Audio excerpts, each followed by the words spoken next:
Assalamualaikum warahmatullahi wabarakatuh. Hai sahabat belajar, bertemu kembali dengan saya Ibu Cirawati. Bagaimana kabar kalian semua? Mudah-mudahan kalian semua baik-baik saja. Meskipun masih masa pandemi COVID-19, kalian harus tetap semangat. Tetap semangat ya. Baiklah, sebelum kita memulai pembelajaran, kita berdoa terlebih dahulu. Berdoa dimulai. Berdoa selesai. Sahabat belajar, pada video pembelajaran kali ini kita akan mempelajari tentang perubahan materi. Adapun tujuan pembelajarannya adalah sebagai berikut. Sahabat belajar, pertama-tama kita harus memahami dulu definisi materi. Materi itu seperti apa? Materi adalah segala sesuatu yang mempunyai massa dan menempati ruangan. Segala benda yang ada di alam semesta, termasuk kita sendiri, merupakan materi. Perhatikan bahwa massa yang digunakan dalam mendefinisikan materi tidak sama dengan berat. Massa di mana saja tempatnya adalah sama, sedangkan berat tergantung gravitasi. Sifat-sifat materi ada dua, yaitu sifat fisis dan sifat kimia. Sifat fisis itu bagaimana? Sifat yang diamati tanpa merubah zat-zat yang menyusun materi. Contohnya, bentuk, ukuran, kepadatan, titik didih, massa jenis, kalor jenis, dan sebagainya. Kemudian sifat kimia itu seperti apa? Sifat kimia adalah sifat yang diamati menyangkut perubahan suatu materi menjadi materi lain. Contohnya, mudah berkarat, mudah terbakar, mudah bereaksi, dan sebagainya.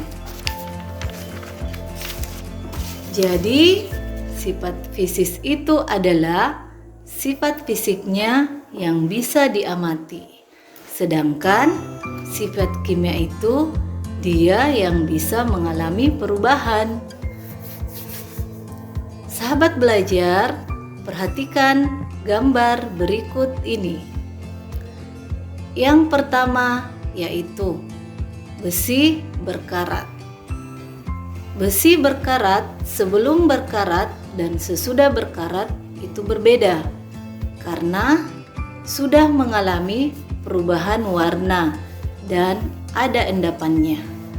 Karena mengalami perubahan, maka menandakan terbentuknya zat baru yang berarti termasuk ke dalam perubahan kimia. Kemudian contoh yang kedua adalah petasan yang meledak atau kembang api. Pada kembang api atau petasan sebelum meledak itu berwarna abu-abu. Setelah petasan meledak, warnanya menjadi berubah.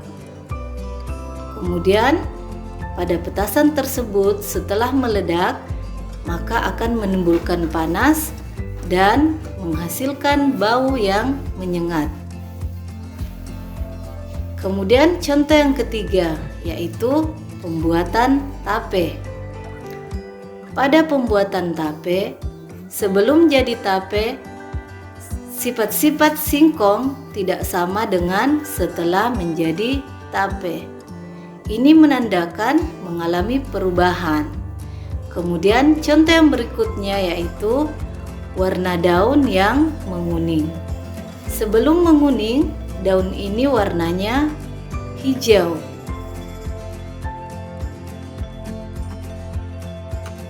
Dari beberapa contoh di atas, dapat diketahui bahwa perubahan kimia adalah perubahan materi yang menandakan terbentuknya zat baru.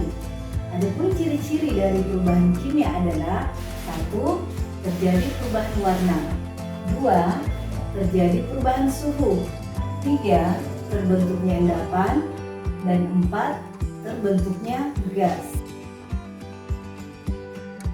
Sahabat belajar, perhatikan gambar berikut. Ada kayu diubah menjadi kursi. Apakah sifatnya sama? Ya, sifatnya masih sama dengan kayu, hanya bentuknya yang berubah. Jadi, tidak merubah sifat-sifatnya atau tidak menghasilkan zat baru, maka termasuk ke dalam perubahan fisika. Kemudian, garam yang dilarutkan dalam air. Garam rasanya asin dan bentuknya padat. Setelah dilarutkan dalam air, rasanya masih tetap asin, tapi bentuknya berubah dari padat menjadi cair. Sama seperti contoh di atas, bahwa sifatnya masih sama, hanya bentuknya yang berubah. Ini menandakan bahwa beberapa contoh di atas termasuk ke dalam perubahan fisika.